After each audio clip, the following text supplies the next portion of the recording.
Hi friends, welcome to SudhaSri kitchen. இன்றைக்கி நம்ம எருக்கம்பூ, அருகம்புல் இதெல்லாம் பயன்படுத்தி விநாயகர் சதுர்த்திக்கு அருமையான மாலை எப்படி செய்கிறதுன்னு தான் பார்க்க போகிறாங்க. ரொம்ப ஈஸியான மெத்தடில் இன்றைக்கி நம்ம பார்க்க போகிறோம். எப்படி செய்கிறதுன்னு பார்க்கலாமா? முதல்ல இந்த மாதிரி ஒரு வெயிட்டான ஒரு பொருள் எடுத்துக்கலாங்க. எடுத்துகிட்டு இதில் நான் ஆடாமல் இருக்கிறதுக்கு ஒரு ஸ்பூன் வச்சுருக்கேன். இப்படி ஒரு கரண்டி ஒன்று சேர்த்துக்கலாங்க. நான் இன்றைக்கி இந்த மெத்தடில் தான் செஞ்சேன். இன்றைக்கி இந்த மாதிரி செஞ்சால் தான் ஈஸியாக இருக்கும். இல்லை ஜன்னல் கம்பியில் கூட செய்யலாம். இப்படி இந்த மாதிரி நவுத்தி வச்சுக்கலாம். நகட்டி வச்சுட்டு ஒரு கட்டு அருகம்புல் எடுத்திருக்கேன். இப்போ நான் உள்ளன் எடுத்து தான் இதை நம்ம செய்ய போகிறோம். உள்ளன் வச்சு செஞ்சால் தான் நல்லா ஸ்ட்ராங்காக நிற்கும். ஏன்னா அருகம்புல் கொஞ்சம் வெயிட்டாக இருக்கும். இந்த மாதிரி நம்ம அந்த கரண்டியில் நம்ம இப்படி 2 மடிப்பாக சேர்த்துக்கலாம். அப்போ தான் நமக்கு இந்த அருகம்புல் கழண்டாமல் கரெக்டாக இருக்கும். நமக்கு இந்த மாதிரி ரெண்டாக சேர்த்துட்டு இப்போ ஓரங்கள் எப்படி முடிச்சு போட்டுக்கலாம். நல்லா ஸ்ட்ராங்காக முடிச்சு போட்டுக்கலாம். அருகம்புல் கொஞ்சம் ஒரு 2-3 டைம் கட்டும்போதே நமக்கு வெயிட் கொடுக்க ஆரம்பிச்சிடும். அதனால் இந்த மாதிரி நம்ம 2 நூலில் போட்டால் ஈஸியாக இருக்கும். அடுத்தது இப்போது தோராயமாக ஒரு கையில் இப்படி எடுத்துக்கலாம். கொஞ்சமாக எடுத்து நல்லா நேராக இப்படி தட்டி விட்ருக்கலாம் மேலே. அப்படி நம்ம இந்த கட்டை குலையாமல் எடுத்துட்டோம்னா இந்த மாதிரி கரெக்டாக வரும் நமக்கு. இந்த மாதிரி எடுத்து இந்த நூலுக்கு நடுவில் விட்டுருவோங்க. 2 நூலுக்கு நடுவில் இந்த மாதிரி விட்டுறலாங்க. விட்டுட்டு நம்ம அடுத்தது இப்போ கட்ட போகிற இந்த நூலையும் 2 மடிப்பாக எடுத்திருக்கேன். 2 மடிப்பாக எடுத்து நம்ம எப்பயும் கட்டுவோம்ல அந்த மாதிரி தான் கட்ட போகிறோம். இப்போ ஆனால் இது 2 முடிச்சா போடணும். அப்போ தான் நல்லா கொஞ்சம் ஸ்ட்ராங்காக நிற்கும். இல்லைன்னா கொஞ்சம் நேரத்தில் அப்படியே லூஸாக வந்துடுது. அதுக்கு தான் சொல்கிறேன். இந்த மாதிரி நல்லா ஸ்ட்ராங்காக கட்டினோம்னா நமக்கு மலையை போடும்போது ரொம்ப கரெக்டாக நேராக நிற்கும், குழஞ்சிராமல் இருக்கும். இப்போது இந்த மாதிரி மறுபடியும் இன்னொன்று அடிச்சிருக்கேன். மறுபடியும் அதை கட்டிக்கலாம். இதே மாதிரி மறுபடியும் நான் 2 நாட்டு தான் போட போகிறேன். ஒவ்வொரு முறையும் நான் 2 நாட்டு போட்டு தான் இதை நான் கட்ட போகிறேங்க. இப்போ இந்த மாதிரி கட்டி எடுத்துகிட்டு வரலாங்க. இந்த மாதிரி எல்லாத்தையுமே நீட்டாக நம்ம கட்ட போகிறோம். ஃபுல்லுமே நமக்கு இந்த மாதிரி செய்யும்போது ரொம்ப பார்த்திங்கன்னா ரொம்ப கரெக்டாக இருக்கும். இந்த மாதிரி மேலேயும் கீழே கொஞ்சம் இடம் விட்டுட்டு நம்ம செய்யணும். அப்போ தான் நல்லாயிருக்கும். இப்போ இந்த மாதிரி நம்ம கட்டியாச்சு. இதே மாதிரி நம்ம எல்லாத்தையும் கட்டி எடுத்துகிட்டு வர போகிறோங்க. இப்போ இந்த மாதிரி எல்லாத்தையும் கட்டி எடுத்துகிட்டு வந்துடலாம். இந்த மாதிரி கட்டி எடுத்துகிட்டு வந்தாச்சு. இப்போது மீதி இருக்கிற நூலை நம்ம கட் பண்ணிக்கலாம். மீதி இருக்கிற நூலை ஒரு கத்திரிக்கோல் வச்சு நம்ம எப்படி கட் பண்ணிடலாம். கட் பண்ணியாச்சு.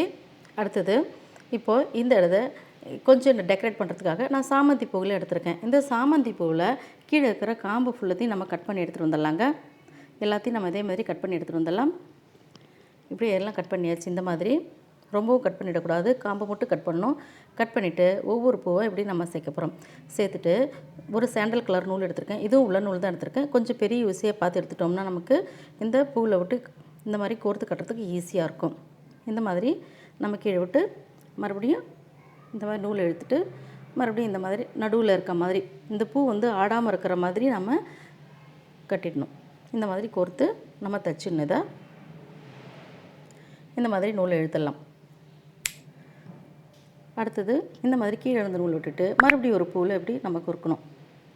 இதே மாதிரி ஒன்றுன்னா கோர்த்து நம்ம இந்த பூ நல்லா ஒரே நேர்கோடாக இருக்கிற மாதிரி நல்லா சென்டராக பார்த்து இப்படி நம்ம ஊசி வச்சு நம்ம இழுத்துடணும். இதே மாதிரி லைனாக கட்டி எடுத்துகிட்டு வந்துடலாங்க.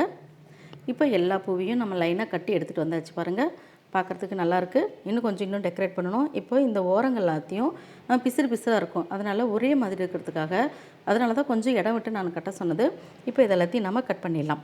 இப்படி கட் பண்ணி எடுத்துட்டோம்னா நமக்கு பார்க்குறதுக்கு ஒரே மாதிரி அழகாக இருக்கும். நமக்கு இதே மாதிரி நல்லா இது ஃபுல்லுமே கட் பண்ணி எடுத்துடலாங்க. இப்போ எல்லாத்தையும் கட் பண்ணிகிட்டே இருக்கேன்.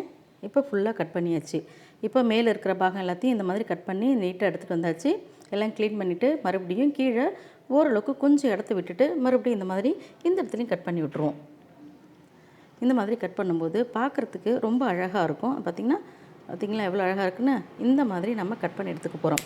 இதே மாதிரி இதையும் ஃபுல்லாக கட் பண்ணி எடுத்துக்கலாம். மாலை வரைக்கும் எல்லாத்தையும் கட் பண்ணி எடுத்துகிட்டு வந்தாச்சு. இப்போ நம்மளுடைய மாலை ரொம்ப அழகாக தயாராகிடுச்சு. அடுத்து இதில் சந்தனம் கொஞ்சம் வச்சிடலாம் நடுவில். அப்புறம் குங்குமம் வச்சிடலாம்.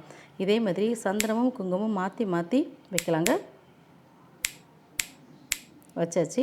பார்க்குறதுக்கு அழகாக இருக்குது. பார்த்திங்களா, ரொம்ப சூப்பரான இந்த மாலை ரெடி ஆகிடுச்சு. இந்த மாதிரி டெக்கரேட் பண்ணிடலாம். அடுத்தது நம்ம இன்னொரு மெத்தட் எப்படி செய்கிறதுன்னு பார்க்கலாம். பூ வச்சு செய்ய போகிறோம்.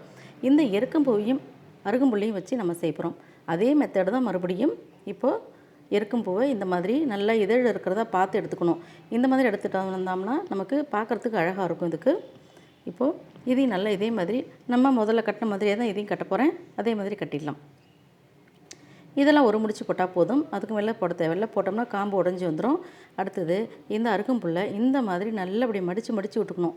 இப்படி இந்த மாதிரி ரெட்டையை அப்படி இப்படி மடித்து விட்டுட்டோம்னா இந்த மாதிரி ஷேப் கிடைக்கும். மறுபடியும் இதை நம்ம 3 பூ, அடுத்தது 3 அருகம்புல், இந்த மாதிரி நம்ம செய்ய போகிறோம். 3 3 சேர்த்து நம்ம கட்ட போகிறோங்க அதில். இப்போ 2வது கட்டியாச்சு. அடுத்தது 3வது கட்ட போகிறோம். 3வது கட்டியாச்சு. அடுத்தது 3 அருகம்புல், 3 எருக்கன் பூ, இப்படியே மாற்றி மாற்றி கட் பண்ணி எடுத்துகிட்டு வரோம். இப்படி கட் பண்ணியாச்சு. அடுத்தது இப்படி நம்ம நூல் வச்சு நம்ம முடிச்சு போட்டுடணும்.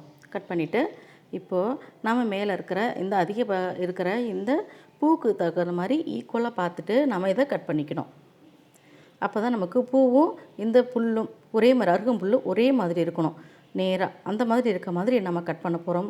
மெஷர் வச்சு பூவும் டேமேஜ் ஆகிடாமல் கட் பண்ணணும். இந்த மாதிரி நம்ம கட் பண்ணி எடுத்துகிட்டு வரும்போது ரொம்ப ரொம்ப சூப்பராக நம்மளுடைய எருக்கன் பூவும் அருகம்புல்லையும் வச்சு ரொம்ப அருமையாக நம்ம ரெடி பண்ணி வச்சுங்க. நம்மளுடைய அருமையான மாலை இந்த மாதிரி நம்ம டெக்கரேட் பண்ணிடலாம். உங்களுக்கு இந்த மாலைகள் பிடிச்சிருந்துச்சா சுதாஸ்ரீ கிச்சனுக்கு சப்ஸ்கிரைப் பண்ணுங்கள்.